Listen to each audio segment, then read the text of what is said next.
नशा न करना मान लो कहना, प्यारे भाई बहना, होगी बड़ी खराबी, होगी बड़ी खराबी। भाइयों और बहनों, आप सभी के लिए खुशखबरी। नशे से पीड़ित और मानसिक रोग से ग्रसित रोगियों के लिए आपके अपने पूर्णिया में खुल गया Radhika medical. Radhika medical, Radhika medical. नशा में डर है, नशा जहर है, जीत जी मर जाना, होगी बड़ी खराबी। ध्यान दें, केवल मस्तिष्क एवं नशा से ग्रसित रोगियों के लिए आपके पूर्णिया में अच्छी इलाज की सुविधा कम से कम खर्च में। मिलें डॉक्टर कृष्ण मोहन सिंह से सप्ताह में केवल 2 दिन, सोमवार और बृहस्पतिवार। हमारा पता है पोस्टमार्टम रोड, लाइन बाजार चौक, राधिका मेडिकल, 2 मंजिला, पूर्णिया। होगी बड़ी खराबी। नशा न करना मान लो कहना, प्यारे भाई बहना, होगी बड़ी खराबी, होगी बड़ी खराबी। भाइयों और बहनों, आपके घर में पास पड़ोस में कोई भी ऐसा रोगी जो नशे का शिकार है, हर दिन नशे में गाली गलौज, मारपीट, रोजाना घर में अत्याचार करता है, नशे के कारण मानसिकता उसकी खराब हो चुकी है, रोगी चाहता भी है ठीक होना, लेकिन नशे की बुरी लत उसे बार बार नशा करने पे मजबूर करता है। ऐसे रोगी का अगर चाहते हैं नशा से छुटकारा दिलाना, तो आपको आना होगा हफ्ता में केवल 2 दिन, सोमवार और गुरुवार को। कहां? आपके अपने लाइन बाजार पूर्णिया में, लाइन बाजार चौक, राधिका मेडिकल, 2 मंजिला में। यहां आपकी सेवा में होंगे जाने माने neuro psychiatrist doctor Krishna Mohan Singh, जिनके मार्गदर्शन में पुराने से पुराने मस्तिष्क एवं नशा रोग से ग्रसित व्यक्ति जड़ से इलाज पाके ठीक होंगे।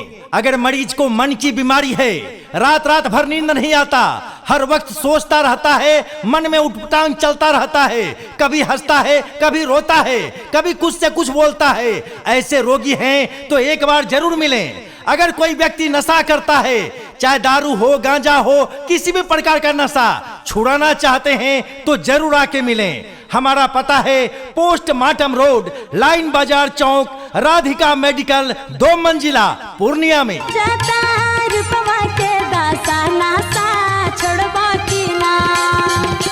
दिन पा दिन बिगड़ल जाता, रूपवा के दासा नासा, छोड़बा की ना। डॉक्टर कृष्णा मोहन सिंह, MBBS नील रतन सरकार medical college, MD neuro psychiatrist, CRP conquer medical college Ranchi, सलाहकार न्यूरो मनोचिकित्सक, पूर्व वरिष्ठ आवासीय चिकित्सक, CIRP conquer medical college Ranchi.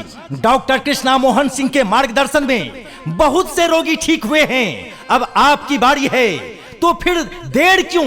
आज ही आए और डॉक्टर साहब से अपॉइंटमेंट लें और अपनी मानसिक बीमारी और नशे की बीमारी से छुटकारा पाएं सदा सदा के लिए। हमारा पता है आपके अपने पूर्णिया में, पूर्णिया में कहा? पोस्टमार्टम रोड, लाइन बाजार चौक, राधिका मेडिकल, 2 मंजिला, पूर्णिया में।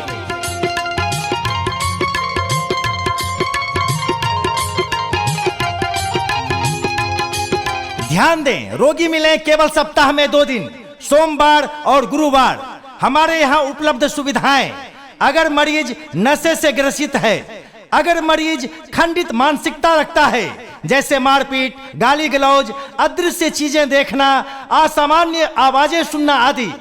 इसके अलावा अगर मरीज मन के रोग से ग्रसित हैं, तो भी आप डॉक्टर साहब से मिलें, जैसे अत्यधिक खुश हो जाना, कभी मन का बढ़ जाना या फिर बेचैनी होना। इसके अलावा अगर मरीज अवसाद रोग से ग्रसित है तो भी आके मिलें, जैसे मन उदास होना, हीन भावना रखना, नकारात्मक विचार या फिर बार बार आत्महत्या की कोशिश करना।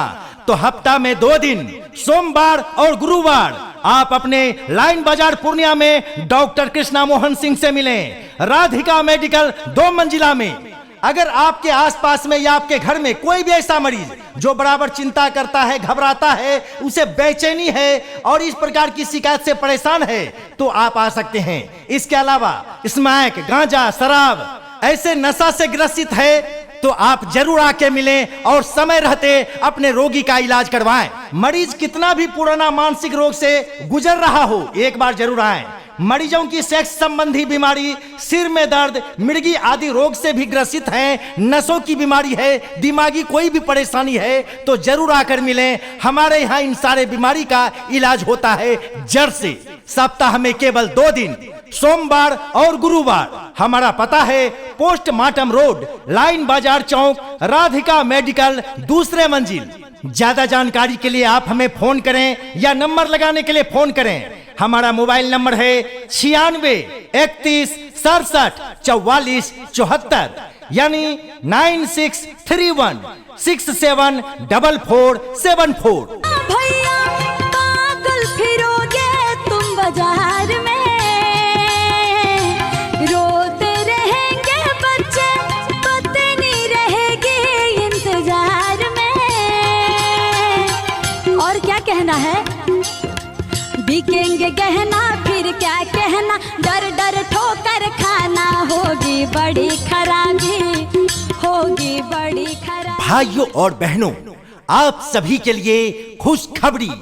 नशे से पीड़ित और मानसिक रोग से ग्रसित रोगियों के लिए आपके अपने पूर्णिया में खुल गया राधिका मेडिकल।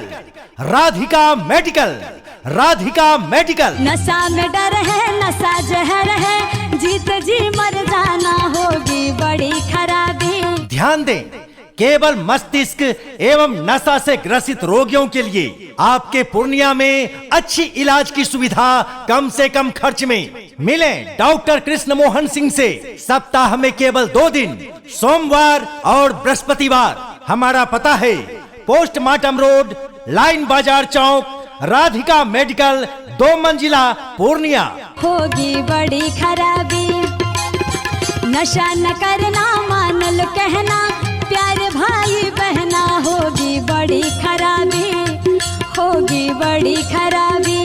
भाइयों और बहनों, आपके घर में पास पड़ोस में कोई भी ऐसा रोगी जो नशे का शिकार है, हर दिन नशे में गाली गलौज, मारपीट, रोजाना घर में अत्याचार करता है, नशे के कारण मानसिकता उसकी खराब हो चुकी है, रोगी चाहता भी है ठीक होना, लेकिन नशे की बुरी लत उसे बार बार नशा करने पे मजबूर करता है।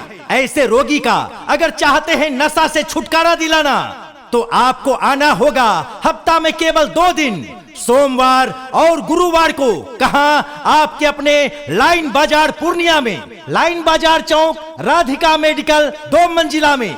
यहाँ आपकी सेवा में होंगे जाने माने neuro psychiatrist doctor Krishna Mohan Singh, जिनके मार्गदर्शन में पुराने से पुराने मस्तिष्क एवं नशा रोग से ग्रसित व्यक्ति जड़ से इलाज पाके ठीक होंगे। अगर मरीज को मन की बीमारी है, रात रात भर नींद नहीं आता, हर वक्त सोचता रहता है, मन में उठपटांग चलता रहता है, कभी हंसता है, कभी रोता है, कभी कुछ से कुछ बोलता है, ऐसे रोगी हैं तो एक बार जरूर मिलें। अगर कोई व्यक्ति नशा करता है, चाहे दारू हो, गांजा हो, किसी भी प्रकार का नशा छुड़ाना चाहते हैं तो जरूर आके मिलें। हमारा पता है पोस्टमार्टम रोड, लाइन बाजार चौक, राधिका मेडिकल, 2 मंजिला, पूर्णिया में।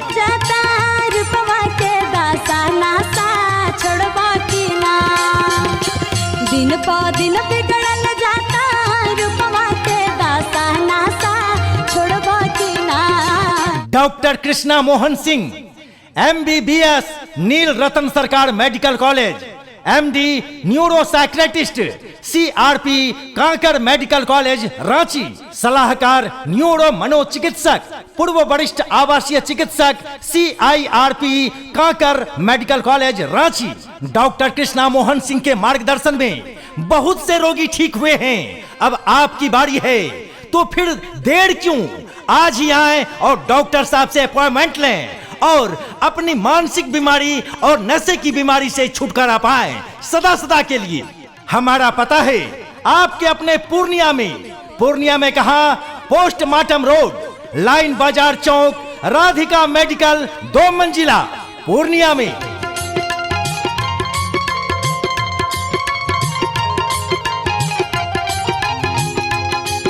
ध्यान दें, रोगी मिले केवल सप्ताह में 2 दिन, सोमवार और गुरुवार। हमारे यहाँ उपलब्ध सुविधाएं। अगर मरीज नशे से ग्रसित है, अगर मरीज खंडित मानसिकता रखता है, जैसे मारपीट, गाली गलौज, अदृश्य चीजें देखना, असामान्य आवाजें सुनना आदि। इसके अलावा अगर मरीज मन के रोग से ग्रसित हैं, तो भी आप डॉक्टर साहब से मिलें, जैसे अत्यधिक खुश हो जाना, कभी मन का बढ़ जाना या फिर बेचैनी होना। इसके अलावा अगर मरीज अवसाद रोग से ग्रसित है, तो भी आके मिलें, जैसे